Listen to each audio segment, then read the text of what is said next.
Three beggar triplets are trying to sell a painting on the street. A billionaire approaches, and one of them says, "It's our mother's face. She's dying." He looks at the painting and freezes. It was his ex-wife. The triplets had been sitting on the cold sidewalk for almost 3 hours. June, Tessa, and Nora were only 6 years old, but they already knew the weight of worry. Every morning, since their mother had become too weak to get out of bed, they came to this busy corner in the heart of downtown. "Do you think someone's going to buy it?" June whispered, rubbing her small hands together for warmth. She was the most sensitive of the three. "They have to," Nora answered, adjusting the little painting propped against the wall. "It's the only way to get money for the medicine." Tessa, the quietest, simply watched the people passing by, most of them looking straight ahead, as if the three girls didn't exist. Selling the painting had been their idea. The night before, their mother had coughed so much that bloodstains appeared on the sheet. The medicine was gone, and so was the money. "Mum's painting is pretty," Tessa had said, pointing to the small portrait on the bedroom wall. "People pay for pretty things." They didn't even ask for permission. Early in the morning, before their mother woke up, they took the painting and left. What else could they do? Now sitting on the sidewalk with a few other small objects scattered in front of them, an innocent attempt to look like a street vendor stall rather than three children begging, they waited. The painting was in the center, depicting a young, beautiful woman with large, lively eyes. She looked nothing like the pale Han-weak version who now slept most of the day. "Look at that man," June nudged. A tall man in a dark suit was walking quickly along the sidewalk. Unlike the others, he seemed to notice the girls. For a second, his eyes landed on the painting. "Let's call him," said Nora, the boldest. As the man passed by, Nora impulsively stood up. "Sir, would you like to buy our painting? It's really beautiful." Mark Sullivan was late for an important meeting. As the CEO of one of the largest tech companies in the country, his minutes were worth millions. He was about to walk straight past when he heard the child's voice. He slowed down, more out of reflex than real interest. "It's our mother's face. She's dying," the girl continued, urgency in her voice. "She's sick. We need money for her medicine." Mark looked down. 3 identical girls, dark hair, wide eyes, clothes far too thin for the chilly weather. Triplets. They looked so small and vulnerable that something tightened in his chest. Out of politeness, he looked at the painting the girl was holding, and then the world stopped. His steps froze on the sidewalk. The air caught in his lungs. The crowds, the noise of the city, everything disappeared. In the small painting, rendered with gentle brushstrokes, was the face of Anna Pierce. Anna. His Anna. It couldn't be. But the real shock came when he recognized the brushstrokes, the style, the colors. This wasn't just any painting of Anna, it was his painting. He himself had painted it years ago, back when painting was more than a forgotten hobby, when they were still together, when the future looked so different from what it became. "Where did you get this?" he asked, his voice sounding strange even to his own ears. The girls looked at each other, confused by his reaction. "It's our mom's," answered the one who had spoken before. "It hangs in her room, but we took it to sell. She needs medicine." Mark took the painting with trembling hands. There was no doubt. It was his. The same soft smile of Anna, the same intense eyes that had looked at him so many times. The woman who'd left his life nearly 10 years ago. "Your mother," he began, trying to process the situation. "What's her name?" "Anna," said one of the other girls. "Anna Pierce." The last name hit Mark like a punch. It was really her. And these girls, now that he looked closely, it was impossible not to see it. The same eyes as Anna, the same shape of face. 6 years old. The timeline matched perfectly. An impossible idea began to take form in his mind. "How much do you want for the painting?" he asked, already reaching for his wallet. 50, said the most confident girl, lifting her chin. "It's really pretty." Mark pulled out all the cash he had, several $100 bills. "Here," he said, holding out the money. "I want to buy the painting." All 3 girls' eyes went wide at the same time. "That's a lot of money," one of them whispered. "It's okay," Mark replied, still looking at the woman's face in the painting. He held it against his chest, feeling a surge of emotions he hadn't experienced in years. 1,000 questions exploded in his mind all at once. Was Anna sick?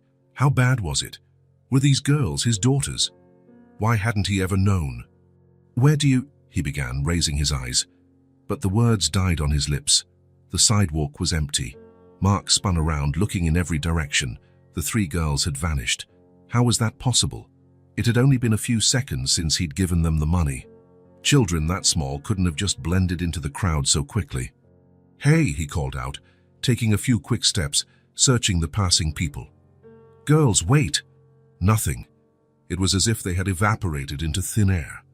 Mark looked down at the painting in his hands, still in disbelief. Anna's face smiled back at him through the brushstrokes he himself had painted so long ago. A painting he thought he'd never see again. Right there, in the middle of the busy sidewalk, billionaire Mark Sullivan felt something he hadn't felt in a long time: helplessness. The girls had vanished, taking with them the secret of where Anna was, how she was, and what had happened over the last 10 years. But as he stared at the painting, a certainty grew inside him. That encounter couldn't have been a coincidence. Fate had placed those 3 girls, possibly his daughters, in his path, and he wouldn't rest until he found them again. Until he found Anna. Mark entered his penthouse apartment and tossed his suit jacket over the sofa. The city sparkled below through the floor-to-ceiling windows, a $50 million view that, at that moment, meant absolutely nothing to him. He hadn't gone to his meeting. He didn't even call to cancel. For the first time in years, Mark Sullivan simply ignored his obligations. The dozens of missed calls on his phone proved it, but he couldn't bring himself to care. He sat down in a dark leather armchair, the painting balanced on his legs. For almost an hour, he stayed there, unmoving, just staring at the image he himself had created so long ago. Anna Pierce. It was as if a floodgate had burst inside him. Memories he had buried deep in his mind 7 years ago began to surface one after another. Anna laughing while he tried unsuccessfully to prepare a surprise dinner. Anna asleep on the old sofa in the apartment they shared, a book still open on her chest. Anna whispering, "I love you," for the first time, her eyes filled with that sincerity he never found in anyone else again. Mark suddenly stood up and went to the bar. He poured himself a whiskey and drank it in one gulp. The liquid burned his throat, but it didn't ease the tightness in his chest. He returned to the armchair and picked up the painting. He turned it over, examining the back. It was a bit worn, but he recognized his own signature in the lower right corner, along with the date. 7 years ago, almost exactly. Mark closed his eyes, allowing himself to be carried away by the memories. It had been one of the first paintings he ever did. Back then, he was just an entrepreneur with a promising startup, far from being the billionaire he would become. He lived in a modest apartment, drove a used car and painted on weekends because it calmed him. And Anna was peace. She would come home from her job at the public library with a book under her arm and stories to tell. She made coffee while he painted. Sometimes she just watched, silently, as if she could see everything he was just by observing how his hands moved across the canvas. They didn't have much, but they had peace, and that seemed enough until it wasn't. Mark opened his eyes and looked at the painting. He had painted Anna on that sunny Sunday when she was reading by the window. The light hit her face in a way that fascinated him. He asked her to stay still, and she joked that she would, as long as he promised not to take too long. It ended up taking hours, but she didn't complain. It was around that time his company started to take off. The first big contract, the first really important investors. Mark began to move in more elevated circles, dinners in luxurious homes, meetings at exclusive clubs. That was also when his family started getting interested in his life again. The same parents who had questioned his decision to abandon a safe career in corporate law to risk everything as an entrepreneur suddenly saw potential in their son. But they didn't see the same in Anna. "She's not part of our circle, dear," his mother had said during one of the Sunday lunches at the family estate, as if that explained everything. "Public library," his father had commented with a slight raise of an eyebrow. "Interesting career choice." Mark sighed, staring at Anna's face in the painting. It was never explicitly stated, but always hinted at. Little comments, silent glances, the way his mother forgot to include Anna on family event invitations, how his father could never remember her job or where she'd studied. And worst of all, how Mark gradually let it happen. He left Anna at home while he went to important dinners. "It's just business, you'd be bored," he'd say. He stopped telling her about new contracts and company directions. "I don't want to bore you with technical details." He started painting less. "No more time," he'd say. But the truth was, he had chosen a path where art had no place, where maybe Anna didn't fit either. And of course, she noticed. Anna was always perceptive.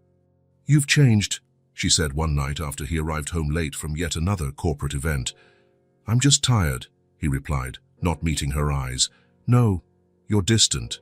It's been a while." He didn't answer. He didn't know what to say. 2 weeks later, she left. Mark came home from work and found only a note on the table. "You chose your path. I hope you find what you're looking for." No drama, no accusations, no fights, just the silence that remained after she walked out the door. And the worst part? He let it happen. He didn't run after her. He didn't call. He didn't search. A part of him, the part too busy building an empire, actually felt relief, as if Anna were a reminder of the Mark he no longer was. The Mark who painted on weekends and was content with a small apartment and simple dreams. Mark stood up again and went to the window of his penthouse, 50 floors above the city. The higher he climbed, the smaller everything below appeared. People became tiny, problems remote. He had achieved everything he wanted, built one of the most valuable tech companies in the world. He was respected, admired, envied, and completely alone. He returned to the armchair and picked up the painting again. Anna seemed to look right at him. The same eyes he'd seen today, multiplied by 3, in those little girls on the sidewalk. Girls who might be his daughters. A thought hit Mark like a blow. Anna had left 7 years ago. The girls looked about 6. The math was simple. Could it be Anna left without knowing she was pregnant? Or worse, knowing, but choosing not to tell him? Either way, everything made sense now. The painting he himself had done. The girls with Anna's eyes. The time that had passed. Anna was somewhere in the city. Sick, according to the girls. With 3 daughters dependent on her, 3 daughters who might very well be his as well. Mark placed the painting on the coffee table and picked up his phone. He cancelled all his appointments for the next few days. For the first time in a decade, something mattered more than his company, his fortune or his reputation. He had to find Anna. And for that, he first had to find those 3 little girls who had vanished like smoke on that busy sidewalk. This time, he would go after them, and he wouldn't rest until he found the truth. Mark spent the next morning walking around downtown. He wasn't wearing a suit, just jeans and a simple jacket. He didn't want to draw attention. He just wanted to find 3 little girls who had disappeared like smoke. The painting was safe in his apartment, but he couldn't stop thinking about Anna and the triplets. The resemblance between them was undeniable. The same eyes, the same face shape, even the slight tilt of the head when they were suspicious. As he walked through the crowded streets, Mark wondered what he would say if he found them. How would he explain his presence? How would he ask about Anna without scaring them away? The night before, he had considered hiring a private investigation team. With his money and influence, he could have detectives scouring every corner of the city within hours. But something stopped him. Something told him he needed to do this personally. It was almost noon when he returned to the corner where he had first seen them. No sign of the girls. He asked some street vendors if they knew 3 identical sisters who sometimes sold things on the sidewalk. Most just shook their heads. Some looked suspiciously at the wealthy man searching for children. For the next 4 hours, Mark explored the surrounding streets. He entered small shops, asked in plazas, watched playgrounds. Nothing. As the sun began to set, he was about to give up for the day. That's when he heard it. Childish laughter coming from a narrow alley between 2 old buildings. Mark stopped. He listened again. It wasn't just one laugh, several would mix together. He cautiously approached the alley and peeked in. There they were. The 3 girls were playing in a small sheltered space between large trash bins, They had built a kind of makeshift house out of cardboard boxes. They were using bottle caps, arranging them in rows as though they were people or animals. Mark watched for a moment, hardly breathing. They looked so small and vulnerable there, yet there was a resilience about them, a strength that children so young shouldn't need to have. He took a step into the alley. A piece of broken glass cracked under his shoe. All three heads snapped up at the same time, eyes wide and alert. "Hi," he said, keeping his distance. "Remember me?" They didn't answer, but they didn't run either. They just watched him with those large, identical eyes. "You sold me a painting yesterday," Mark continued, his voice soft. "A very special painting." "You're the rich guy," one of them finally said. Mark guessed it was Tessa, the middle one, but he wasn't certain. They looked so alike. "Yes, that's me." "Why are you looking for us?" asked another one, probably June Daksha with the gentler tone. Mark paused for a second. The truth seemed the best option. "I knew your mother," he said simply. The three of them exchanged looks. That silent communication only siblings have. One of them, definitely Nora, the most serious, took a step forward. "Why?" she asked, her voice far too steady for a 6-year-old. "Why what?" Mark echoed, confused. "Why did you know our mother?" The question caught him off guard. It wasn't how or when, but why, as though there had to be a reason to know Anna, as if she was someone people like him normally wouldn't meet. "Because she was important to me," he answered honestly. The girls exchanged looks again, still wary, but maybe a little less so than before. "Do you always play here?" Mark asked, trying to keep the conversation going. Nora shrugged. "Sometimes. Do you live nearby?" No response, just those cautious gazes. "Does your mother know you're here?" He tried again. "She's sleeping," June said. "The medicine makes her sleep a lot." Mark nodded, feeling a pang in his chest. "Did you buy the medicine with the money I gave you?" "We gave it to the pharmacy man," Tessa replied. "He said it was a lot." "He gave us change," Nora added. "We kept it for next time we need medicine." Smart and responsible, at 6 years old. "What's wrong with your mum?" Mark asked, trying not to sound too anxious. Again, silence. The three just watched him, as if deciding whether he deserved to know. "Have you eaten today?" Mark changed the subject, noticing how their clothes seemed far too big for their thin frames. June shook her head. There was nothing at home. "We were going to buy bread later." Mark glanced around, thinking fast. "There's a sandwich place on the corner. Can I buy you something to eat?" The three exchanged looks again. Hunger clearly wrestled with distrust. "We don't go with strangers," Nora said firmly. "I wouldn't ask you to," Mark replied quickly. "You can wait here. I'll go there, buy the sandwiches and bring them back." More glances passed between them. Finally, Nora gave a small nod. "Okay. How do you like your sandwiches?" "Anything," Tessa replied. "No onions," June added. "We don't like onions," Mark smiled. "No onions. Got it. Shall be right back." He walked to the sandwich shop, always looking back to make sure they wouldn't run away. He bought 3 large sandwiches, sodas, fries, and some sweets. Maybe it was too much, but he had a feeling these girls hadn't seen a complete meal in too long. When he returned to the alley, he feared they might have left. But there they were, sitting in their cardboard fort, waiting patiently. Mark approached and handed them the bag of food. Nora took it, still cautious, and checked the contents before distributing it among her sisters. The three ate with a hunger that confirmed his suspicions. They were very, very hungry. "Do you come here every day?" he asked, sitting on a crate a safe distance away. "Not every day," Tessa answered between bites. "Only when Mom sleeps too much." "Is your home far from here?" Nora looked at him, eyes so similar to Anna's, filled with caution. "We can't tell strangers where we live." "You're right," Mark agreed. "Your mother taught you well." They continued eating in silence for a while. "What are your names?" Mark finally asked. They exchanged glances. "I'm Nora," said the serious one after a pause. "Tessa," said the one in the middle. June completed the third, a bit more cheerful than the others. "I'm Mark," he replied. "Mark Sullivan." No reaction to the name. Perhaps Anna had never spoken of him to the girls. "Do you go to school?" He tried another approach.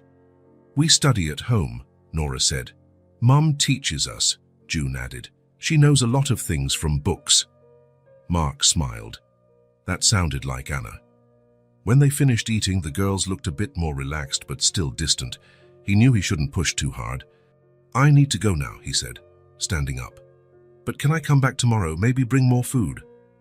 They exchanged another one of those silent sibling communications. Okay, Nora finally said. We'll be here. Mark nodded, feeling something strange in his chest. A small start of a connection, as fragile as a thread of silk, but it was real. Thank you for talking to me, he said. See you tomorrow then. As he walked away, Mark glanced back one last time. The three were standing together, watching him go. They didn't smile or wave, but they also didn't run. They simply stayed there, present. And for Mark, that presence, that refusal to flee, that small thread of trust, meant more than they would ever know. Over the next 2 weeks, Mark returned to the alley every day, always at the same time, always with fresh food and some small gift. Nothing expensive or flashy. He quickly learned that would only make the girls more suspicious. Simple things, colored pencils, a storybook, 3 identical teddy bears, apart from the color of their bows. On the 3rd day, June smiled at him when he arrived. On the 5th, Tessa told him about a bird that built a nest near their bedroom window.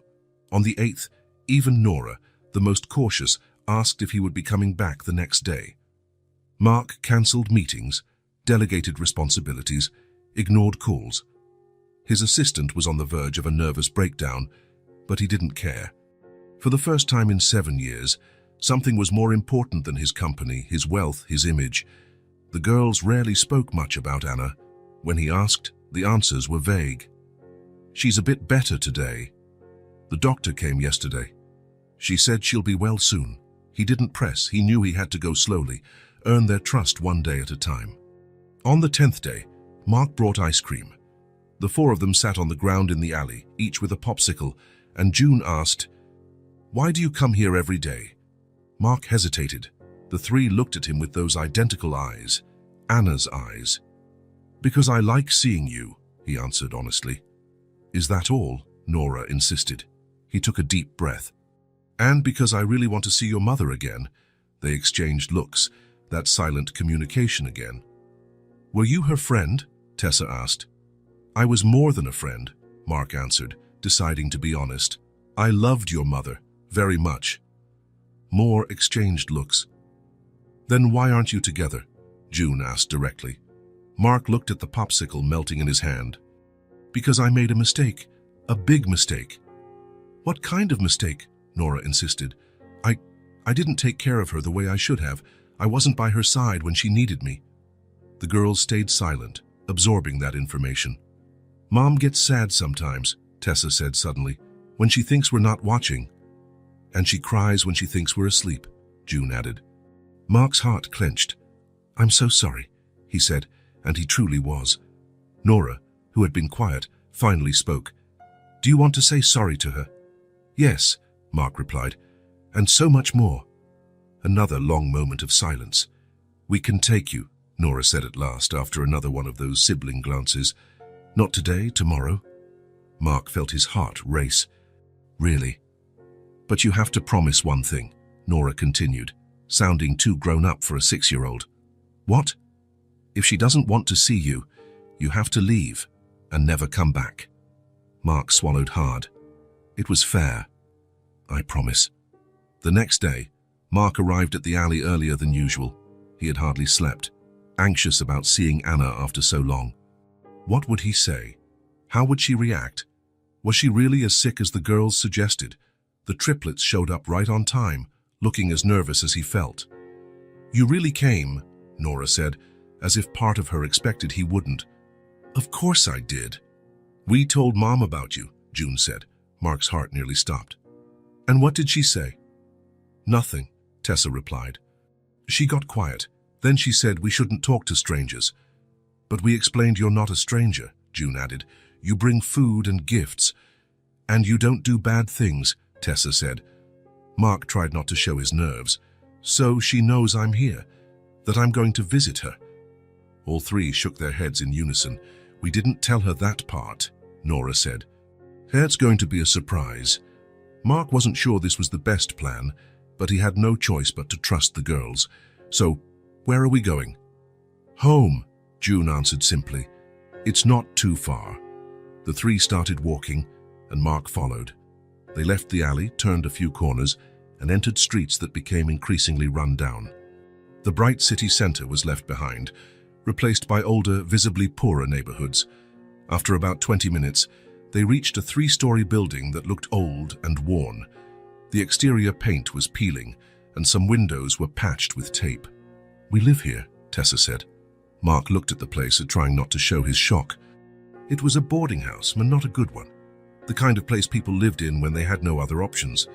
The girls went inside, and he followed. The entry hall was dark and smelled of mold. A narrow stairway led to the upper floors. Second floor, June explained, starting to climb. Mark felt his heart pounding harder with each step. After 7 years, he was about to see Anna again. Anna, who might have led a very different life if he had made different choices. Anna, who lived in this sad place with 3 small daughters. Anna, who was sick.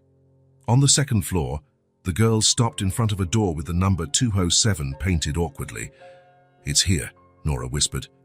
Mom should be awake now. June gave 2 soft knocks. Mom, it's us. A weak voice answered from inside, and Mark's heart almost stopped at recognizing it, even after so long. Come in, girls. June turned the doorknob and opened it. The 3 stepped in, but Mark stayed in the hallway, heart hammering against his ribs. We brought you a surprise, he heard Tessa say. What is it, honey? It's a person, June answered. A person who... That's when Nora came back to the door and looked at Mark. She gave a small nod for him to enter. Mark took a deep breath and stepped forward, entering the small apartment. And there she was. Anna was sitting in an old armchair near the window. A book lay open on her lap. She was thinner than he remembered, with dark circles under her eyes and shorter hair. But it was still her. She still had those eyes that seemed to see right through him. For a moment, Anna didn't seem to comprehend what she was seeing. Then her expression changed, surprise, shock, and then a mask of coldness. You. The word came out almost like a sigh. Yes, Mark replied, his voice rougher than he intended. The girls were looking from one to the other, wide-eyed, trying to understand what was happening. So you thought you could just show up like nothing happened? Anna asked, her voice harder than he'd ever heard it. No, Mark said.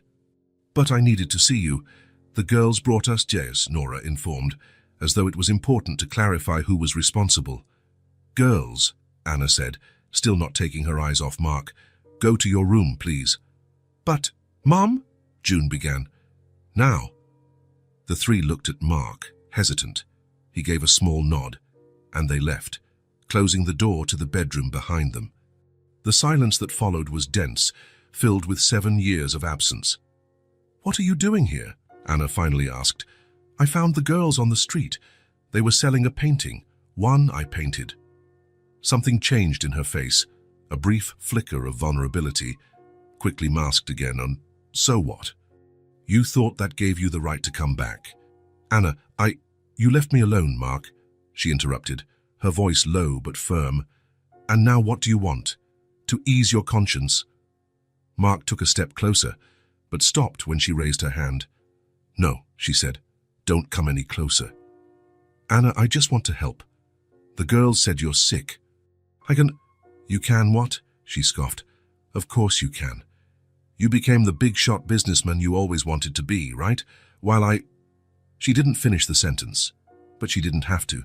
The small, worn apartment said it all. Please, he tried again. Let me help, for the girl's sake. Anna studied him for a long moment.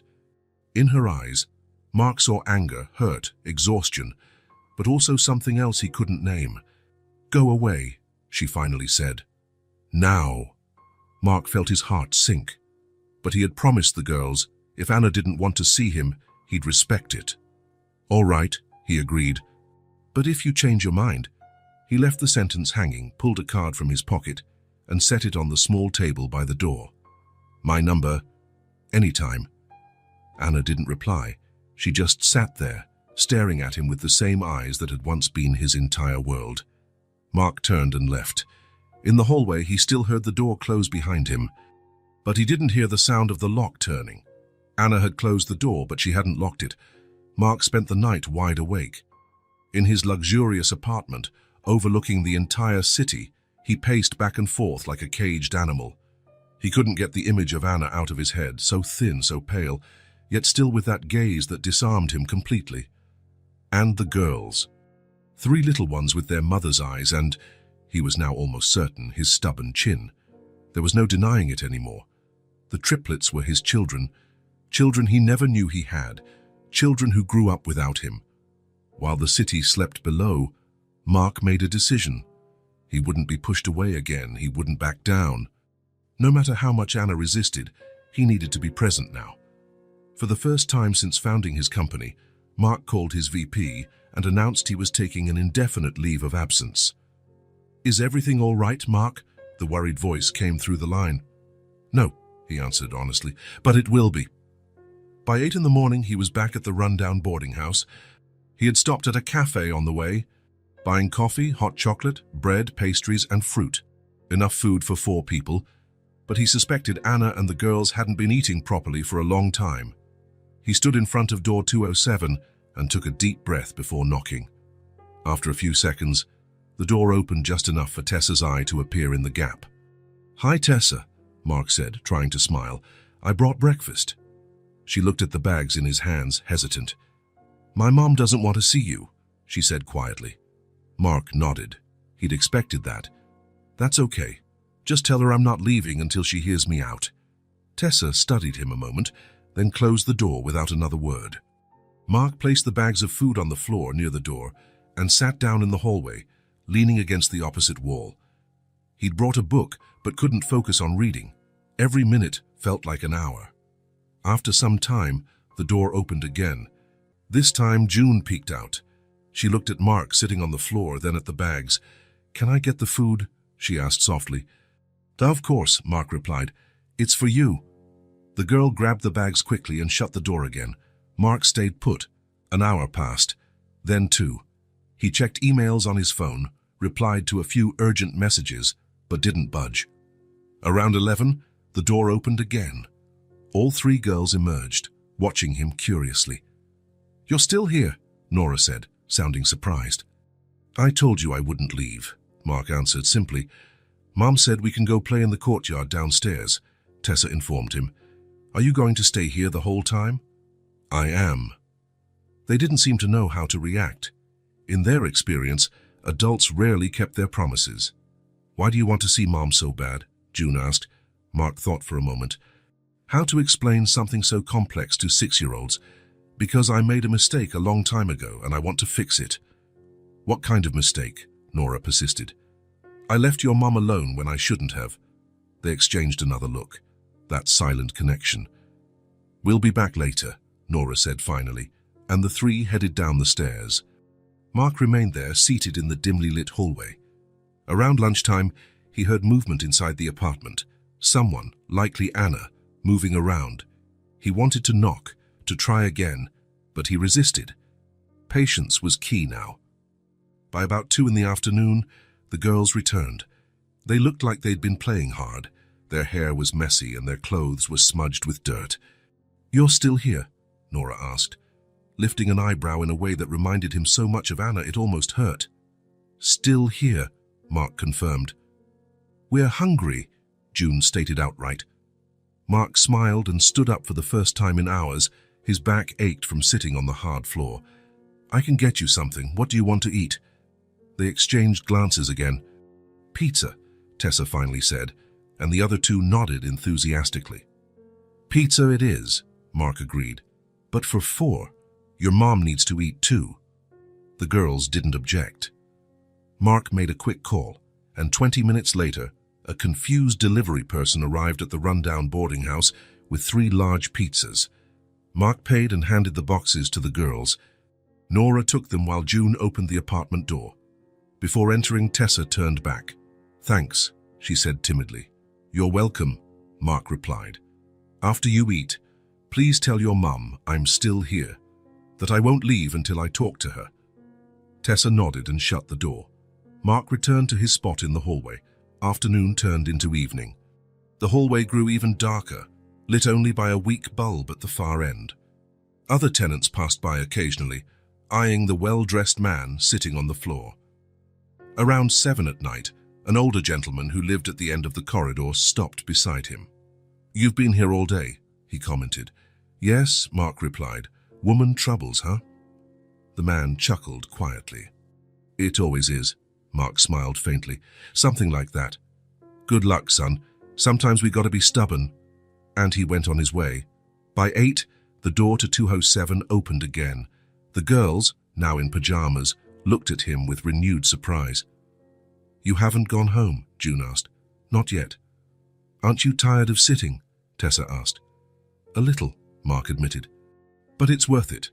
Our mom is really stubborn," Tessa informed him almost as a warning. "I know," Mark smiled. "She always was."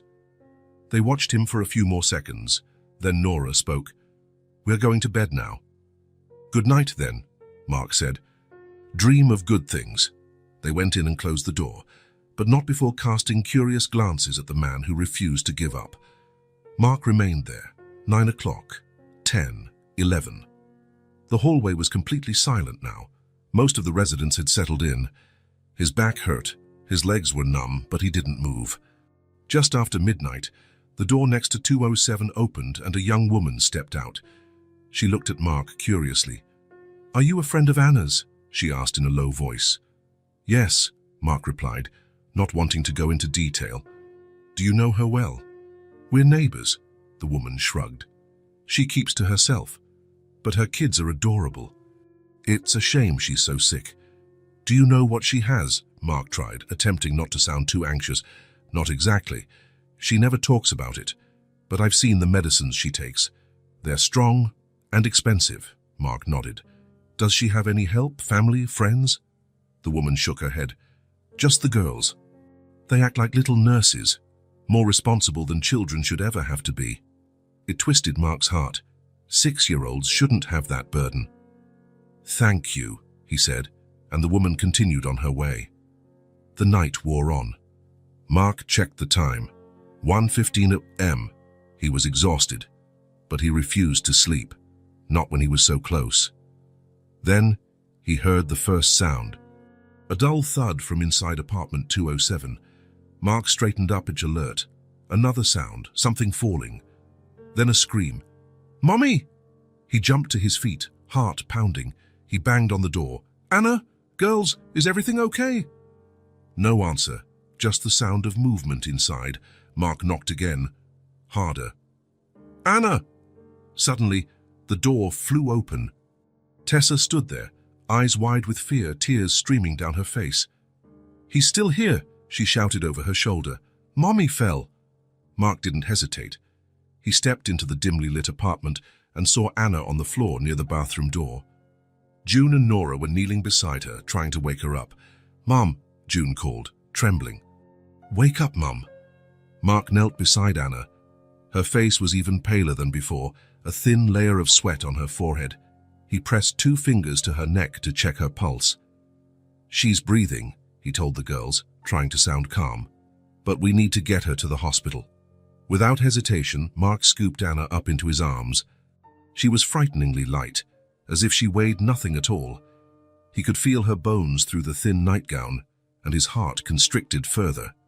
"Girls, grab coats and your mum's medications. We're going to the hospital." They obeyed immediately, moving around the cramped apartment with an efficiency that only came from practice. June found a bag and started stuffing medicine bottles inside.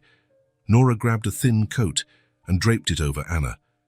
Tessa picked up a small bag that looked like it contained important papers.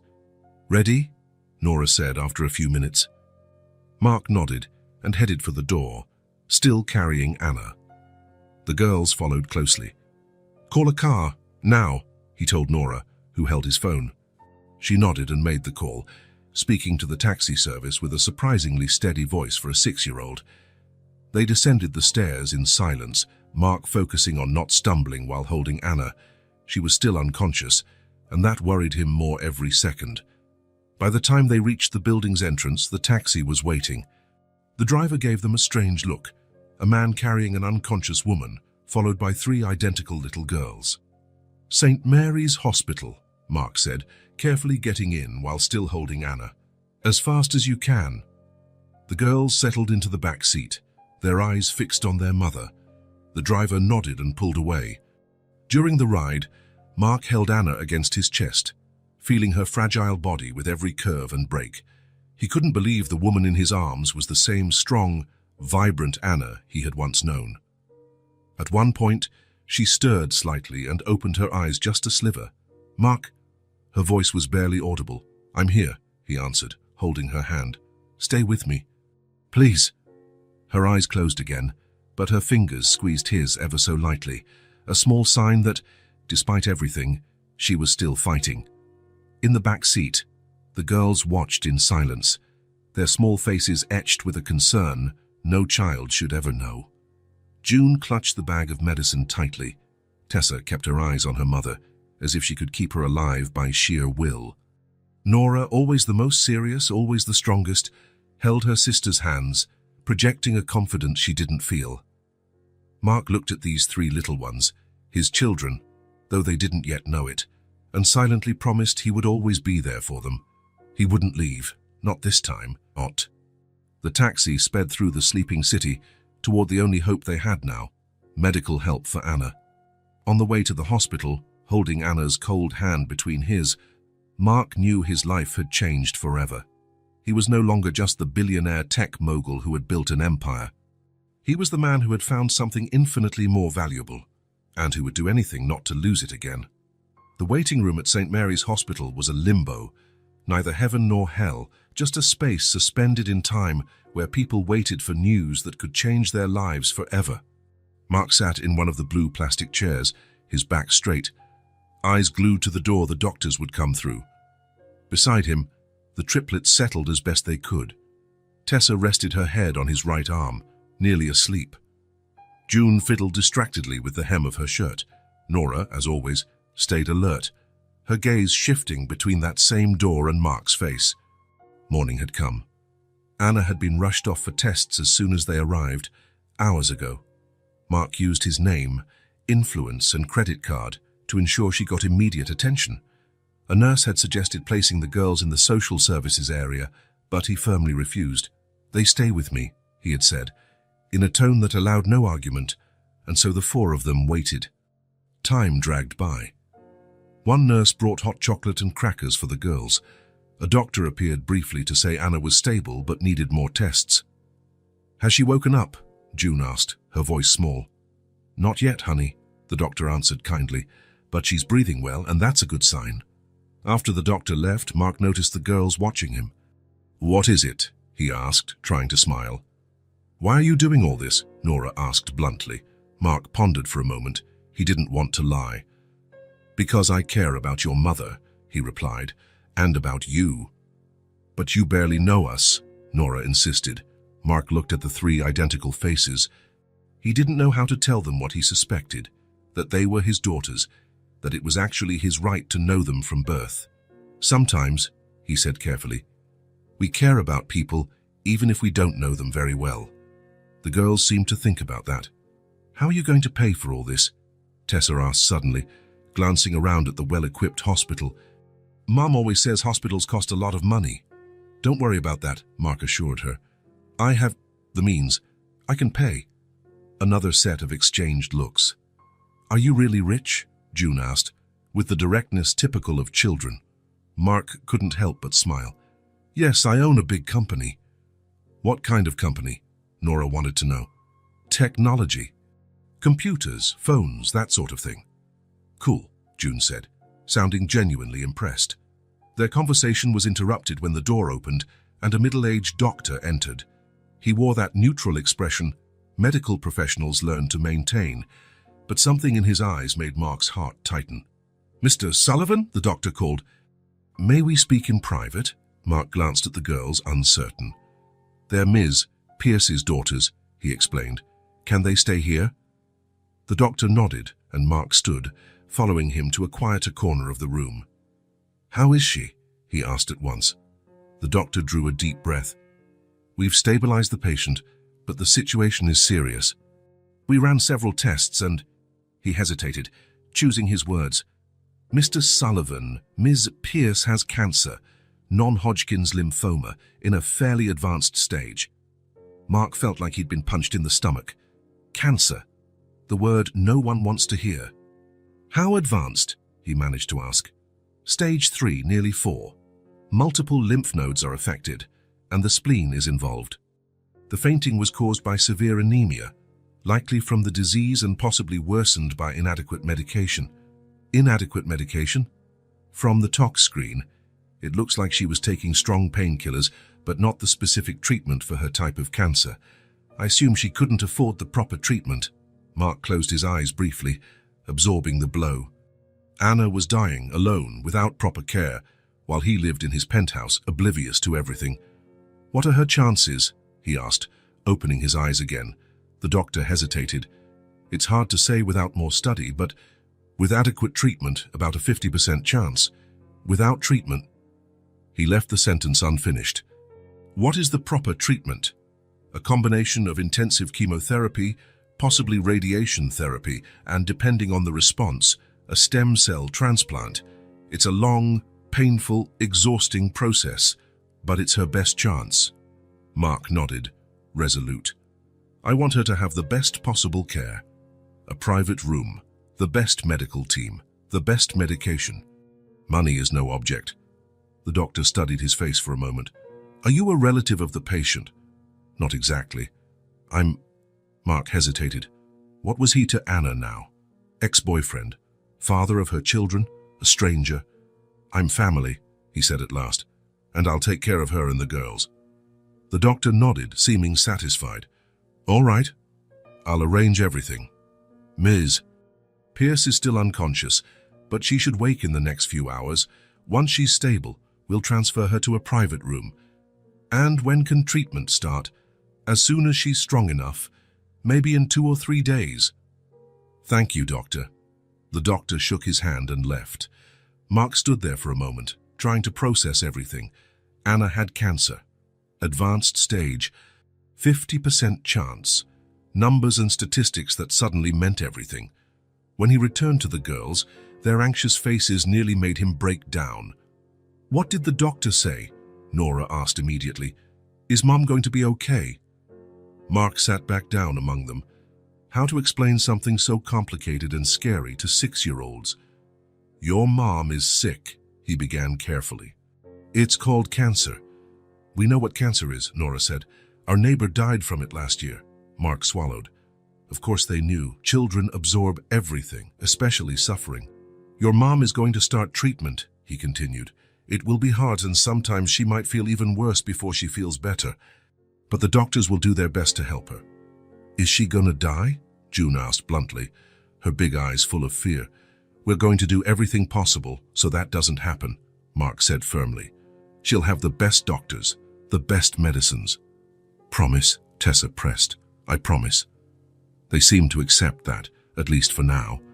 June rested her head on Mark's shoulder, and he felt a tightness in his chest. These children, his children, had already experienced more hardship than any 6-year-old should. The next few hours crawled by. A nurse brought more snacks. Another came to say Anna had been transferred to a private room but was still asleep. Mark and the girls were taken there. The room was spacious and well-equipped. Anna lay in the bed, so pale she almost blended with the white sheets. Tubes and monitors were attached to her, beeping softly. The girls rushed to the bed, looking at their mother with worried faces. "Will she wake up soon?" June asked the nurse. "Yes, honey. She's just very tired right now." Night fell and Anna still hadn't fully regained consciousness. Sometimes she opened her eyes briefly, only to drift back into sleep, whether from the medication or sheer exhaustion. The girls finally succumbed to fatigue. Mark improvised beds from the reclining chairs in the room, covering them with blankets a nurse brought. June and Tessa fell asleep quickly, but Nora resisted, determined to keep watch over her mother. "You need to sleep too," Mark said gently. "I'm not sleepy," she insisted, though a yawn betrayed her. Mark smiled faintly. "Your mom Won't be alone, I promise. Nora studied him with Anna's eyes that Mark now realized were the same shape as his. Are you going to vanish when she gets worse? She asked quietly, her voice intense. The question pierced Mark like a knife. This 6-year-old girl, his daughter, had learned to expect the worst from people, to expect that when things got really hard, everyone would leave. No, he answered firmly, looking straight into her eyes. I'm staying.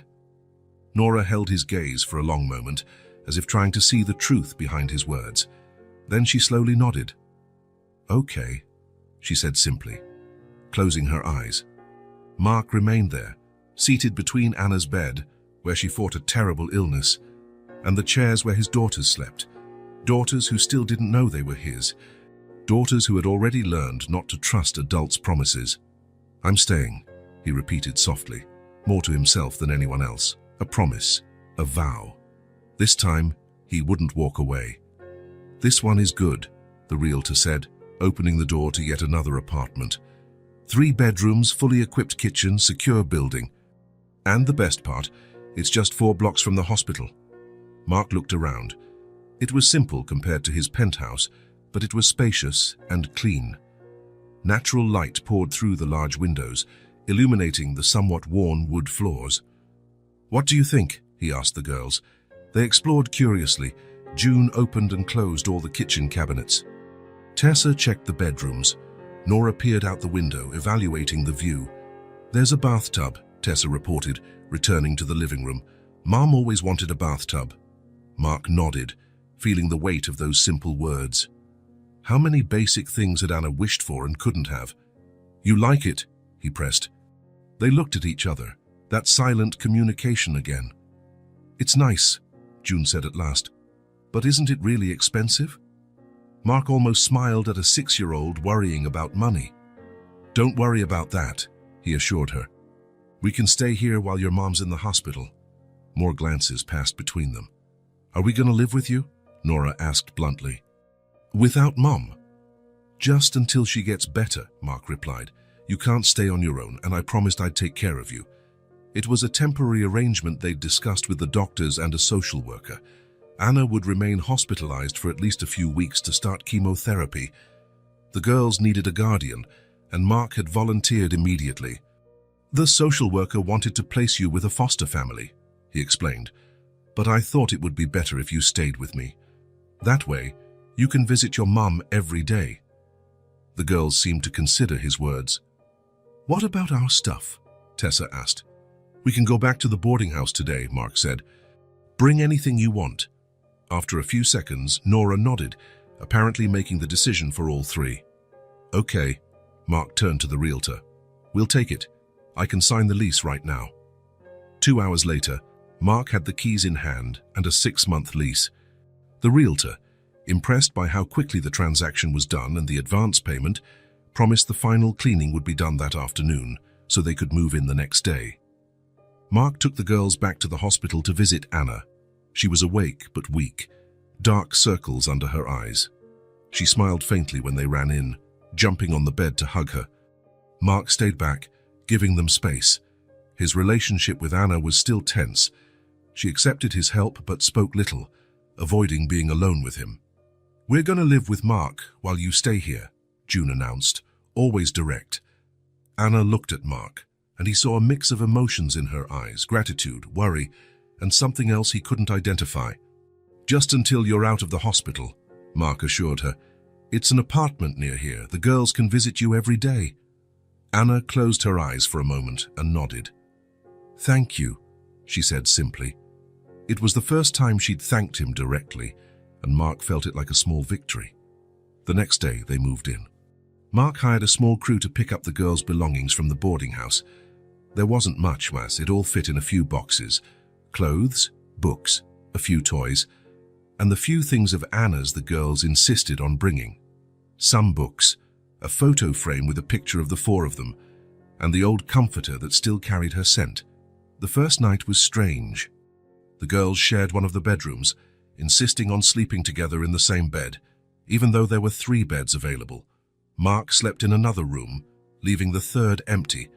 the room that would be Anna's when she returned. The next morning presented the first challenge: breakfast. "How'd you like your milk?" he asked, standing in front of the brand new fridge, which was still mostly empty. "Mom makes coffee with milk for us," Tessa explained. "Coffee with milk? Aren't you a bit young for coffee?" Mark asked, surprised. "It's more milk than coffee," Nora clarified. "Just a little bit of coffee." Mark tried. He made the coffee too strong, then the milk too cold. The girls eyed the mugs with politely disappointed expressions. "It's different," June said diplomatically. Mark smiled. "I'll get better, I promise." The next challenge arose when he tried to brush June's hair, which was particularly tangled from the night. "Ouch," she complained when he pulled too hard. "Sorry," he said, clearly unsure how to proceed. "I've never brushed a kid's hair before." "You have to start at the ends," Tessa explained patiently, as if instructing a slow student, "and use detangling cream." "Cream? What cream?" "We didn't bring any," Nora said. "We ran out a while ago." Mark looked at the 3 heads of dark, tangled hair. "I guess we need to go shopping." The trip to the mall was eye-opening. The girls needed everything: new clothes, the ones they had were worn or too small, proper shoes, school supplies, Mark was already researching nearby schools, and specific hygiene products.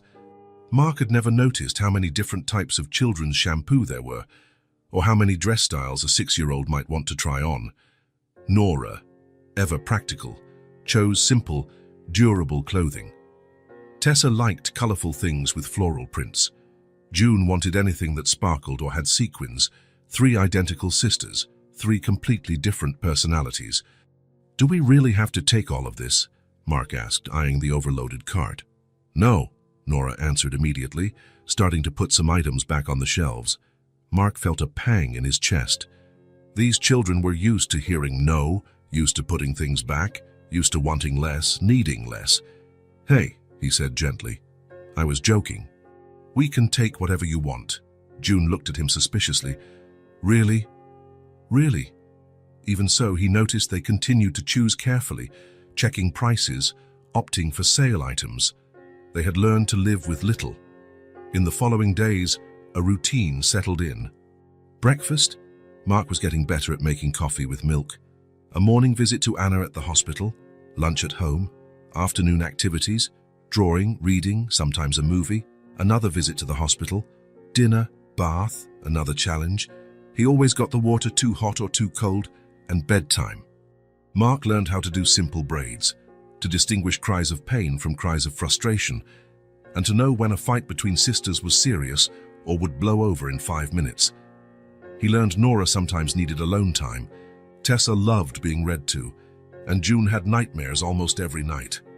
And the girls, and slowly, learned to trust him, not all at once, but in small incremental moments, like when Tessa asked if she could tape her drawings to the fridge, or when June let him check under the bed for monsters, or when Nora, for the first time, grabbed his hand as they crossed the street, without him offering it first. Visiting Anna was the highlight of their day. The chemotherapy had started, and she was getting weaker by the day, losing weight, losing her hair. But she fought to appear strong in front of her daughters. "Is she getting better?" Mark asked the doctor during one visit, while the girls were distracted with Anna. The doctor hesitated. "It's too early to say. The treatment is aggressive, and she's very debilitated. The next few weeks are critical." At night, after the girls fell asleep, Mark would sit in the living room and work on his laptop, managing his company remotely, delegating as much as possible, joining only the most crucial decisions. For the first time in years, work wasn't his priority. 2 weeks after the move, on an ordinary night, Mark was in the kitchen preparing dinner when he heard the girls talking in the living room. "Do you think Mom will get better?" Tessa's voice, low and worried. "Of course she will," June responded, though without her usual conviction. "The nurse said all her hair might fall out," Tessa went on. "She'll be sad." "Hair grows back," said Nora, always the voice of reason. "What matters is she gets well." Mark served the mac and cheese, one of the few dishes he could cook decently, and called them to dinner. They came running, apparently leaving the difficult conversation behind. During dinner, they chatted about simple things, the movie they'd watched earlier, the book Mark was reading to them at bedtime, the next day's hospital visit. Just as they were finishing, June suddenly asked, "If she dies, who are we going to stay with?" Silence fell heavily over the table. Mark felt his heart seize. All three watched him with those big eyes, waiting for an answer that could soothe their deepest fear. "Me," he answered without hesitation. They didn't reply. They just stared at him, processing that. But they also didn't say no. They didn't reject the idea, and for Mark that was enough at that moment. A few days later, while preparing lunch, his cooking skills were slowly improving, Tessa came into the kitchen for a glass of water. She stood, watching him chop carrots, looking thoughtful. "Sometimes Mom pretended she was okay," she said suddenly. "But we knew when she hadn't eaten dinner." Mark paused, turning to the girl. Tessa didn't meet his gaze. Her eyes were on the carrots on the cutting board. "What do you mean?" he asked softly. Tessa shrugged. She'd say she ate earlier, or that she wasn't hungry, but we knew. At that moment, June entered.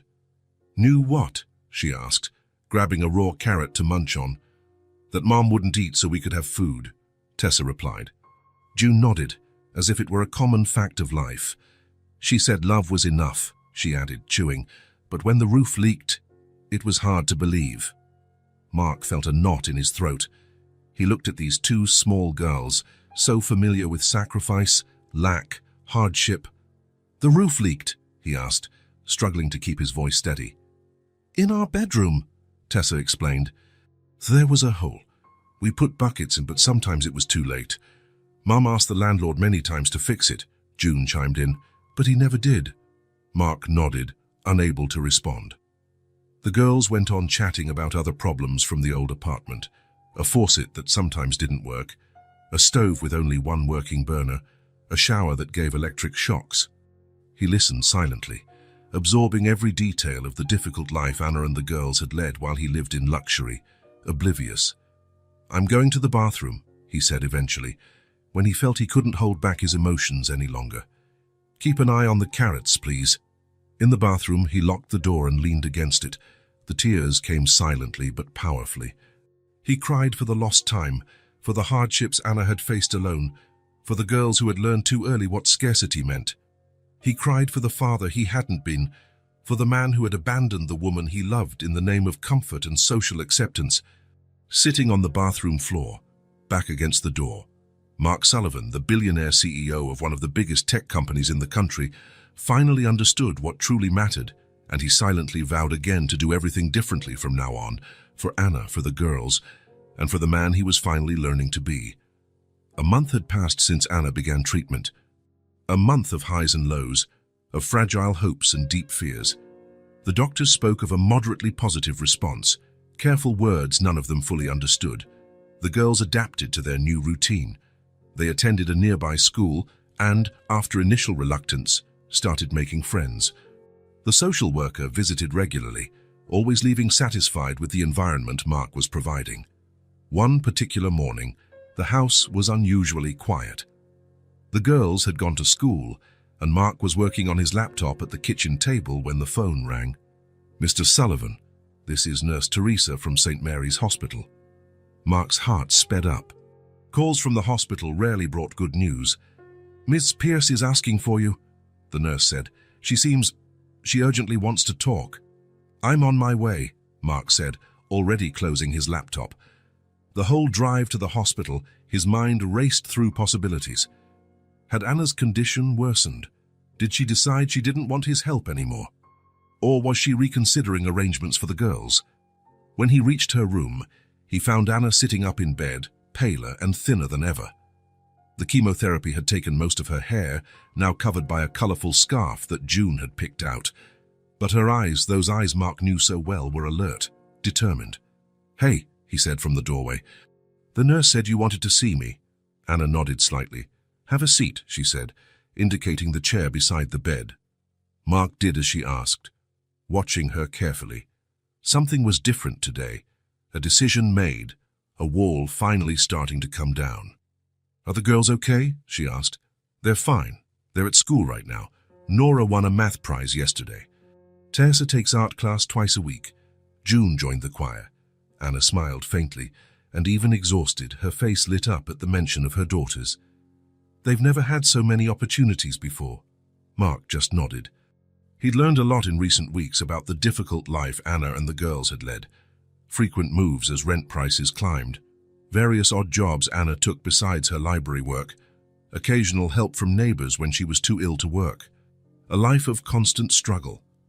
While he built his empire.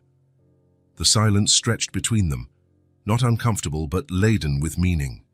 There was so much to say, so many lost years, so many explanations owed. At last, Anna spoke, her voice weak but firm. "They're your daughters."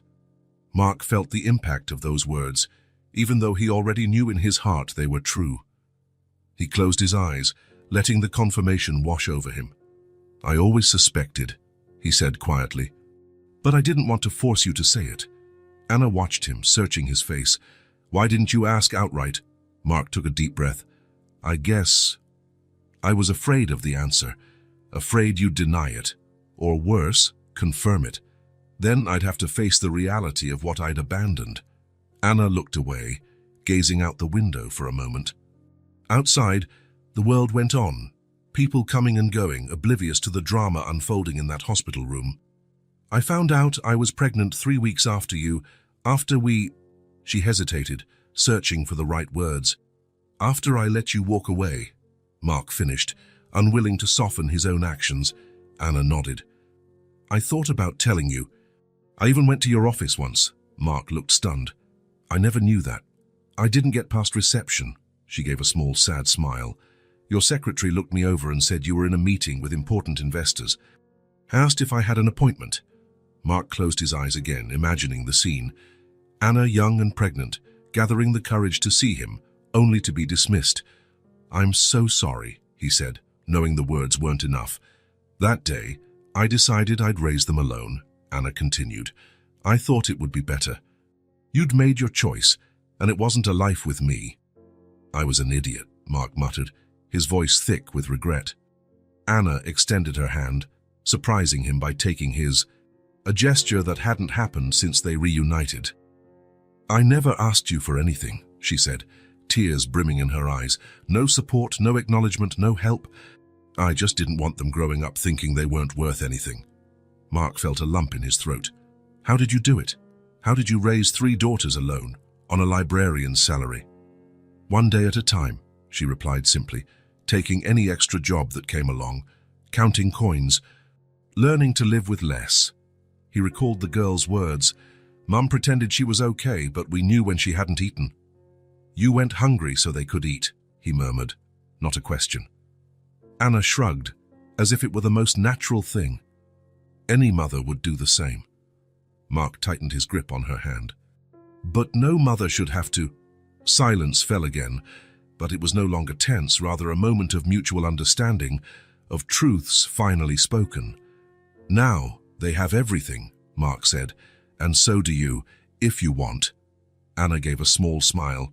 "They're happy with you. I never thought I'd say that, but it's true. When we come home from visits, they don't stop talking about what you did, what you said, how you do braids differently than me." Mark chuckled. "I'm still learning the whole braiding thing." "You seem to be doing well," Anna replied.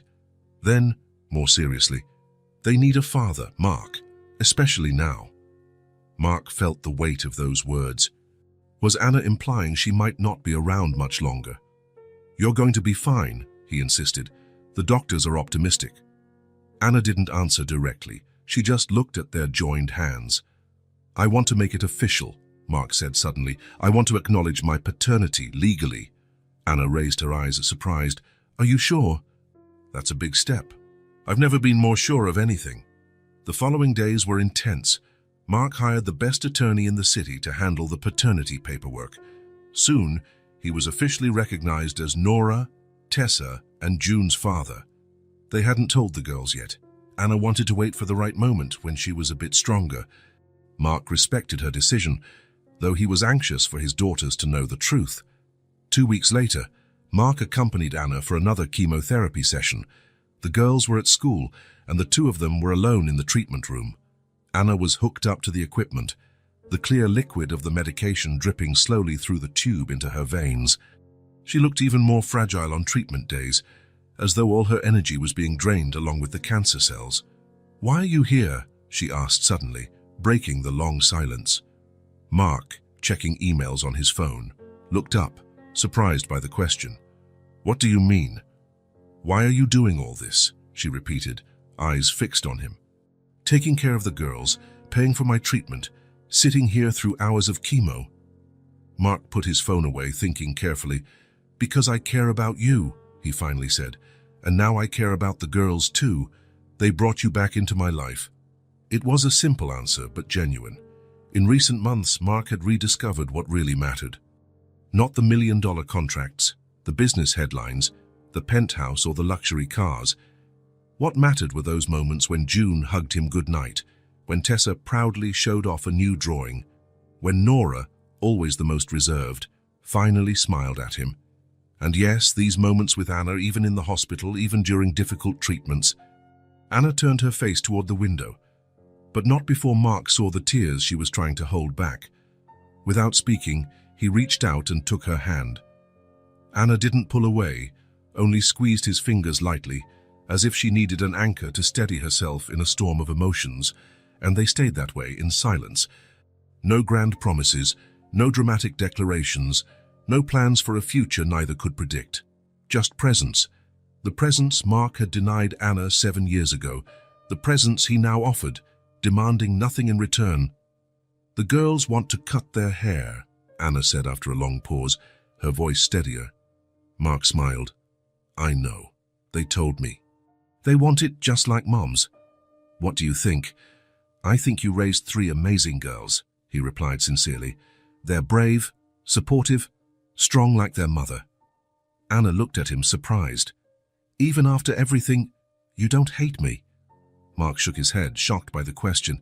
"Hate you? Why?" "For not telling you about the girls. For keeping them from you for 6 years." Mark thought for a moment. "At first, when I realized they were mine, I was shaken. I thought of everything I'd missed, their first steps, first words, so many moments I'll never get back." Anna lowered her eyes, guilt evident. "But then," he continued, "I started to see the situation from your side. You came to my office pregnant, and were treated like an intruder. You were alone with 3 babies on the way, and I'd made it clear through my actions that my career and social acceptance mattered more than our love." Mark squeezed her hand gently. "If anyone owes an apology, it's me, for being weak when you needed me to be strong, for choosing my family's approval over the family we could have had." Tears slid down Anna's face now. "And what about the future?" she asked softly. When I... "One thing at a time," he interrupted gently. "Right now, you need to focus on getting better. I'll be here for whatever you need." A nurse entered, breaking the moment, checking the machines and adjusting the drip before leaving them alone again. "Thank you," Anna said once the door closed, "for being here, for caring for them, for not giving up." Mark smiled. "I'll never give up on you again." "That's a promise." And when Anna drifted off to sleep, exhausted from the treatment, Mark stayed right there, holding her hand, holding on to the words they had finally spoken. Words that should have been said 7 years ago, but which still opened a path for some sort of future, whatever it might be. Spring arrived in full force. Days grew longer, the sun more present, and the trees in the park across from the apartment bloomed with bright flowers that fell like soft rain when the wind blew. It had been 3 months since Anna started treatment. The latest scans gave the doctors cautious optimism. Partial remission, they said, words that sounded like music to Mark's ears. After weeks of insistence, they finally allowed Anna to go home, provided she continued her regular hospital visits for chemo and tests. Coming home was celebrated like a victory, because it was won. Mark had converted the 3rd bedroom into a cozy space for her, an adjustable bed, soft armchairs, shelves filled with books, a large window that let in the morning sun. The girls had decorated the walls with drawings and "Welcome Home Mom" signs. In the first few days, Anna remained hesitant, still too weak to do much besides rest and enjoy her daughter's enthusiastic visits between their classes. Mark worked mostly from home, using a corner of the living room as his makeshift office, staying close in case she needed anything. Gradually, like a flower blooming after a harsh winter, Anna began to regain her strength. First, she managed to walk around the apartment unaided. Then she ventured into the kitchen to make some tea. Small victories, everyone celebrated. One sunny Saturday morning, 2 weeks after returning home, Anna appeared in the living room wearing sweatpants and a light sweater, her colorful scarf carefully arranged over her head. "I want to go out," she announced, surprising everyone. "Just a quick walk in the park." The girls squealed with delight. Mark, concerned, asked, "Are you sure?"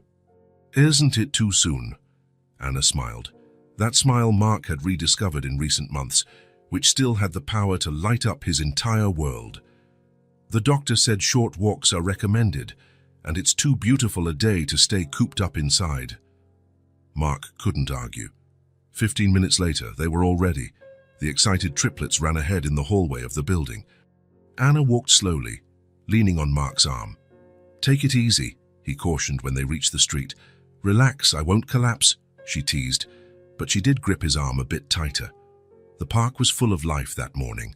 Families enjoying the good weather, kids playing ball, couples walking their dogs. A normal, everyday life that had once seemed impossible for them. They found a bench under a flowering tree, and Anna sat breathing in the fresh air. The girls asked to play in the small playground nearby. After making sure they were in sight, Mark let them go.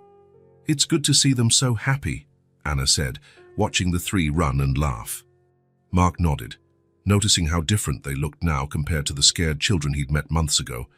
They were healthier, more relaxed, their eyes bright without the constant shadow of worry.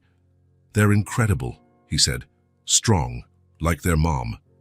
Anna smiled, leaning her head lightly on his shoulder, an easy gesture of closeness that had become more common. They hadn't labeled what they were to each other now. Ex-lovers, co-parents, friends, something more.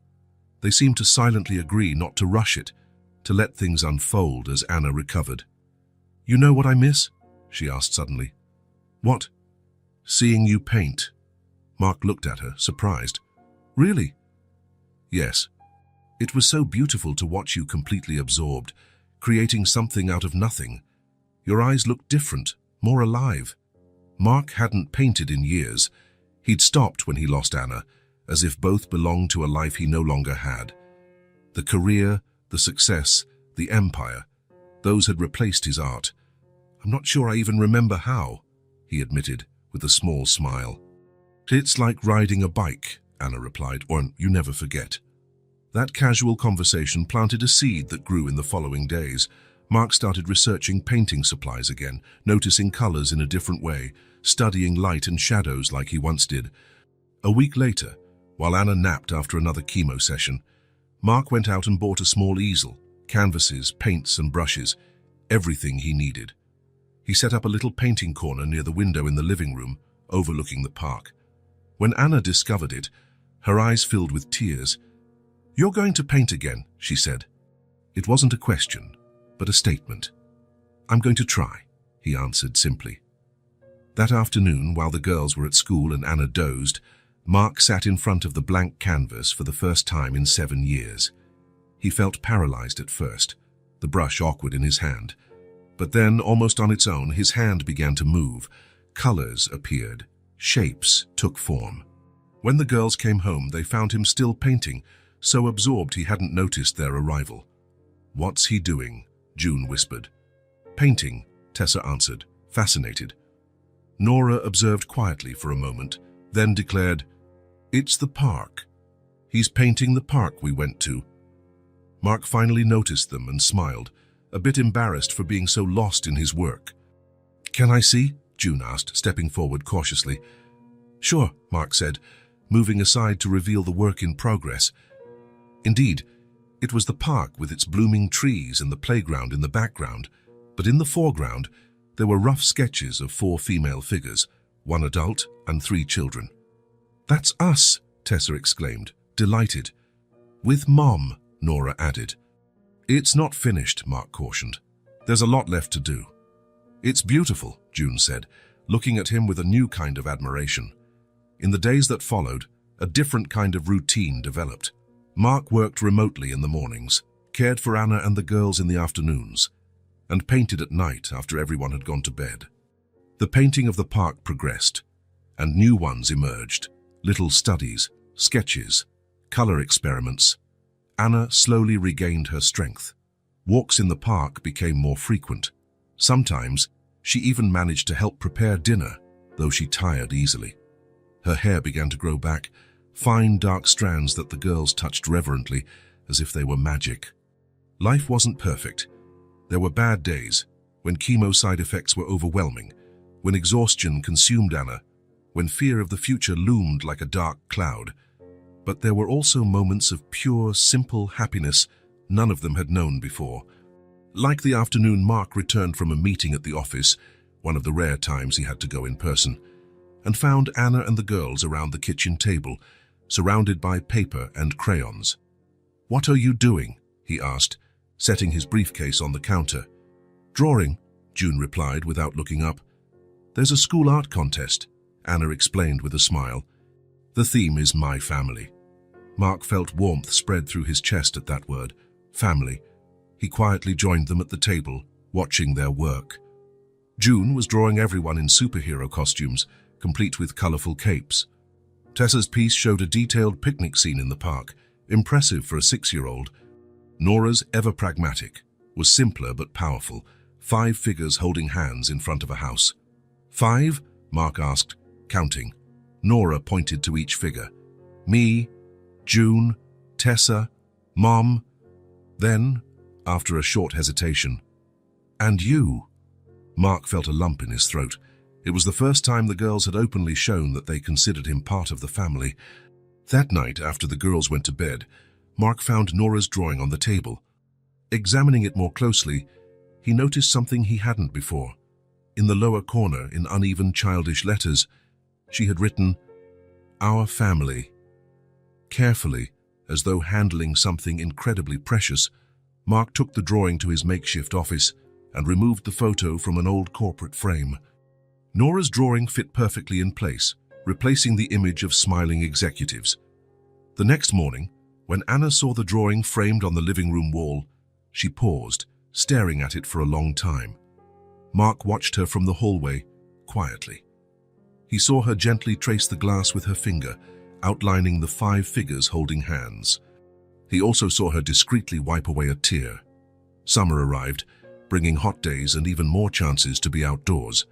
The doctor had reduced Anna's chemotherapy sessions, still monitoring her closely. "You're responding well," he'd said at the last appointment, "but we have to be patient. Recoveries like yours take time." One particularly pleasant afternoon, Anna suggested they have a snack on the apartment balcony. It was a small space, but the sun hit it directly at that time of day. Mark arranged cushions on a lounge chair so she could be comfortable, and the girls brought sandwiches and juice they had prepared together. Anna sat down, and all 3 girls immediately tried to squeeze onto the chair with her. "Hey, careful," Mark laughed. "Don't squash your mum."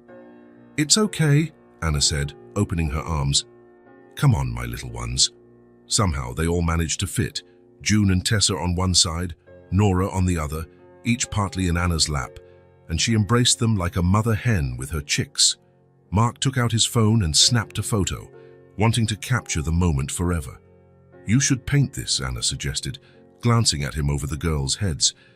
"Maybe I will," he replied with a smile. The afternoon was calm. They ate, chatted, and laughed at the stories June invented about the passing clouds. At one point, Tessa and June slipped off to play with a few toys they'd brought. Nora, though, remained cuddled next to her mother, unusually quiet. "What is it, sweetheart?" Anna asked, running a hand over her hair. Nora shrugged. "Nothing. Something's bothering you," Anna prompted gently. "You can tell me." The girl hesitated, glancing quickly at Mark before looking down at her own lap. "What if you get sick again?" she finally asked in a barely audible voice. Anna pulled her closer. "I'm getting better, honey. The doctors are taking good care of me." "But what if it gets worse?" Nora insisted. "Last time you said you were better, then you couldn't even get out of bed." Mark's heart squeezed. This child, so young, already understood life's fragility. How promises can fail when things get really bad. "Hey," he said softly, scooting closer so he was eye level with Nora. "Your mum really is getting better this time. She has the best doctors, the best meds." "Promise she won't—" Nora couldn't finish, tears welling up. "I can't promise nothing bad will happen," Mark replied honestly, "but I can promise that no matter what happens, you three will never be alone, never." Nora studied him with those serious eyes so like his own. "You'll stay with us forever?" she asked. "Yes," he said without hesitation. "Forever." She seemed to consider it for a moment, then reached out and took Mark's hand. "Okay, Daddy." The world seemed to freeze. Daddy. She'd called him Daddy for the first time. The word came so naturally, as if it had always been there, just waiting to be spoken. Mark felt tears sting his eyes. He saw Anna watching him, her own emotions plain on her face. Nora didn't seem to notice the effect of her words. She continued talking, still holding his hand. "My teacher said there's a science fair next week. Will you help me with my project?" Mark swallowed the lump in his throat. "Of course," he managed. "Of course I will." Satisfied, Nora finally slid off the lounge chair to join her sisters. Mark stayed put, still processing what had just happened. Anna reached out and gently touched his face. "You all right?" He nodded, at a loss for words. When he finally could speak, he said, "She called me Daddy." "I heard," Anna smiled. "It was only a matter of time. They've considered you their dad for weeks. They just didn't know how to say it." Mark looked at the three girls playing on the little balcony. His daughters. Truly, legally, fully his. He sat on the edge of the lounge chair beside Anna, the two of them watching the kids in a peaceful silence. After a while, she said, "Now I can rest easy if something happens to me." Mark turned to her, alarmed. "Don't talk like that." Anna gave a small smile. "It's true, Mark. For years, my biggest fear was what would happen to them if I wasn't here. Who would take care of them, love them like I do?" She paused, looking at the girls. "But now they have you." There was such confidence in that simple statement, such certainty. Mark felt the weight and the honor of that responsibility. "You're going to be fine," he insisted, holding her hand. "We'll raise these girls together." Anna didn't reply, just squeezed his hand and kept her eyes on her daughters. In that moment, under the warm afternoon sun, Mark made another silent promise. He would never again be absent. Not from Anna, not from the girls. Never again would he let success, money, or others' expectations take him away from what truly mattered. He looked at the small balcony, the woman beside him, and the three girls playing, and he knew he had finally found where he belonged. The place he'd been searching for his whole life without knowing it. Not in a fancy office, not in a penthouse apartment, but here, with them, his family. He remembered Nora's drawing now framed on the living room wall. 5 figures holding hands, our family. And for the first time in a long while, Mark Sullivan felt truly at home. 4 full seasons had passed since that day on the sidewalk. A whole year of transformation, healing, and rebuilding. Fall had returned, painting the trees gold and red. The air was cooler, and the windows of the apartment were left slightly open, letting in a breeze scented with the season's first rains. They no longer lived in the rented apartment near the hospital. 2 months earlier, they'd moved to a house with a yard, in a quiet neighborhood on the outskirts of the city, a place with room for the girls to grow, with bedrooms for each, though they still preferred to sleep together most nights, and a studio for Mark to paint in. Anna had finished her treatment 3 months before. Complete remission, the doctors declared, though they remained cautious, reminding her she'd need regular follow-ups for years. She was still thinner than she'd been before the illness, and she tired more easily, but her color had returned, and her hair, now in a short cut Mark found particularly charming, was growing healthy again. The girls had just started 2nd grade. They were doing well, each in her own way. Nora remained serious and studious, reading well above her level. Tessa had discovered a special talent for music and had begun piano lessons. June charmed everyone with her outgoing personality and made friends with surprising ease. Mark had completely reorganized his professional life. He remained the principal shareholder of his company, but delegated the CEO role to his vice president. He worked mostly from home now, focusing on specific projects and long-term strategies, which allowed him to be present for his family. And he painted. Almost every day, at least for a few hours, he lost himself in his rediscovered passion. A few months earlier, he'd set up a small exhibition at a friend's gallery. Not a big deal, just a new beginning. The reviews were surprisingly positive, especially for someone who'd abandoned painting for so long. On this particular October afternoon, the house was quiet. The girls had gone shopping for Anna's birthday project with their grandmother, Mark's mother, who surprisingly had developed a genuine affection for her granddaughters once she got past the initial shock. He and Anna were alone, a rarity in their busy family life. Mark had just hung his latest painting on the living room wall. He stepped back, checking if it was level. "Perfect," Anna said, entering with 2 cups of tea. She handed one to Mark and stood beside him, looking at the 2 paintings that now dominated the main wall of the living room. Side by side, the paintings told a story, a complete journey. The first the old one Mark had painted at the very beginning, showed a young Anna sitting by the window of their old apartment.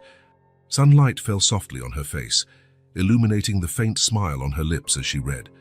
It was the same painting the girls had sold on the sidewalk, a painting Mark had painstakingly cleaned and restored, preserving every original brushstroke. The second, new and just finished, showed Anna and the girls in the yard of their new home. The 4 of them sat on the grass, surrounded by flowers, sharing laughter in a warm, intimate circle. Anna, her hair short now, had that same luminous expression as in the first painting, but with something extra, a depth, a strength forged by suffering and overcoming. Mark had worked on it for months, starting it in the old apartment and finishing it just the previous week. Every stroke had been placed with intent, love and reverence for the journey they'd all taken. "It's strange seeing them together like that," Anna said with a small sigh, "like 2 different lives."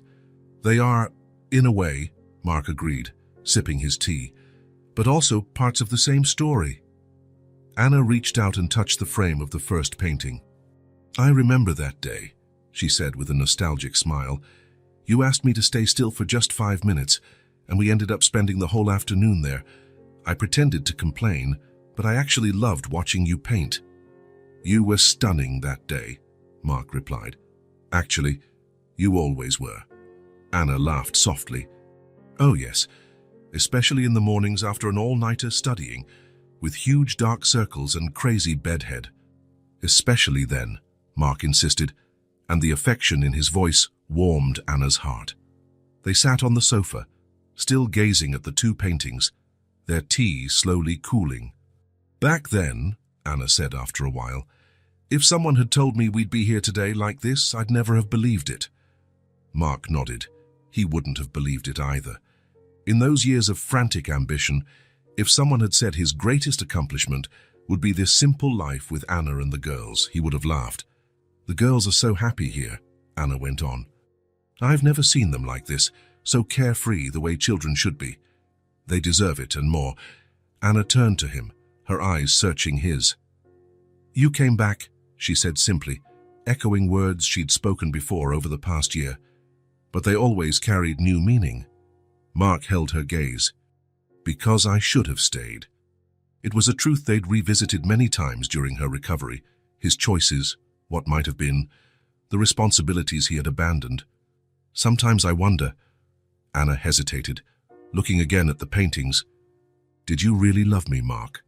The question hung between them, delicate yet deeply important. It wasn't accusatory, just a genuine doubt from someone who'd lived with uncertainty for a long time. Mark set his cup on the coffee table and took Anna's hands in his. "I never stopped loving you," he said, his voice quiet but firm. "I was just too slow to realize what that meant." Anna studied him for a moment, taking in his words. "What did it mean then?" Mark thought carefully. He wanted to give her the whole truth, not easy phrases. "It meant choosing you, even when it was hard. It meant putting our family above everything else. It meant having the courage to tell my parents, my colleagues, the whole world that you were what mattered, not what they thought." He paused, feeling the weight of past mistakes. I didn't have that courage before. I took the easy path, where everyone applauded me, but I was completely empty inside. Anna squeezed his hands lightly. What about now? Now, he smiled. Now I know that real success isn't having your name in business magazines. It's Nora calling me Daddy for the first time. It's Tessa running to show me a new drawing. It's June snuggling up to me when she's scared. He looked into Anna's eyes. It's being here with you, after everything, and still seeing that same look I painted so long ago. Anna's eyes brimmed with tears. For a long moment, they just looked at each other, hands clasped, unspoken words passing between them. Over the past year, they had rebuilt their relationship step by step. First as co-parents, united for the girls' sake, then as friends, rediscovering each other's company. And slowly, very slowly, something deeper began to blossom. They still hadn't defined what they were now. They were learning to trust, to forgive, to begin again. But in recent months, their touches had become more frequent, their gazes longer, their late-night talks, after the girls were in bed, more intimate. Anna leaned in, softly pressing her lips to his. A simple, almost tentative kiss, but full of promise. When she pulled back, her eyes shone with something special. Are we really doing this again? She asked.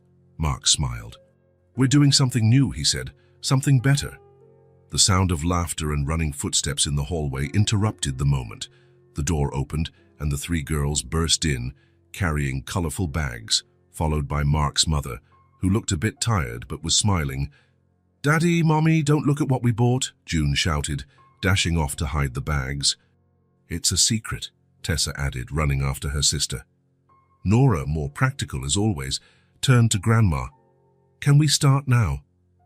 Mark's mother, who insisted the girls call her Grandma Margaret, even before any official status for Mark and Anna, nodded wearily. Let's head to the kitchen, then.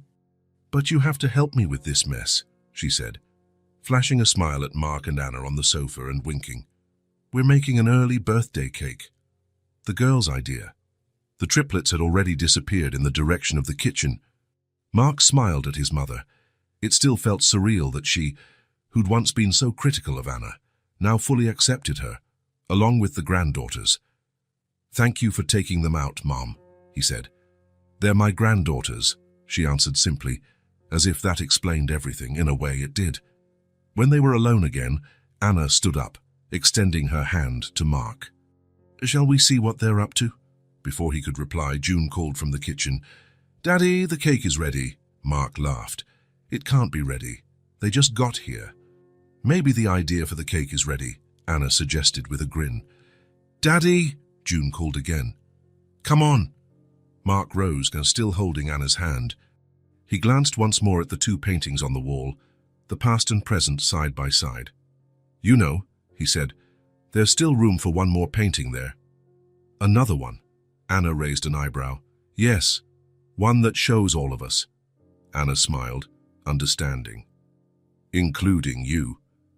Mark nodded, feeling a peace he'd never known before, a sense of belonging so deep it almost hurt. Daddy! The girls chorused from the kitchen. He smiled, giving Anna's hand a gentle squeeze before letting go. I'm coming, he called, heading toward the kitchen, toward his daughters, toward the joyous chaos his life had become. Anna lingered a moment, watching him go. She saw how his shoulders were relaxed now, free of the weight he once carried. She saw how naturally he responded to Daddy, as if he'd been born for this role.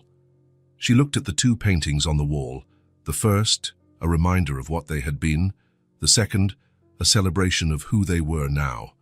And she thought of the third painting Mark had just mentioned, the one that would include everyone, because now, at last, Mark was no longer just the artist observing from the outside. He was part of the picture. If this story touched your heart, subscribe to the channel and turn on notifications so you don't miss the next ones. Leave a like, because it helps this story get recommended to more people. See you in the next story.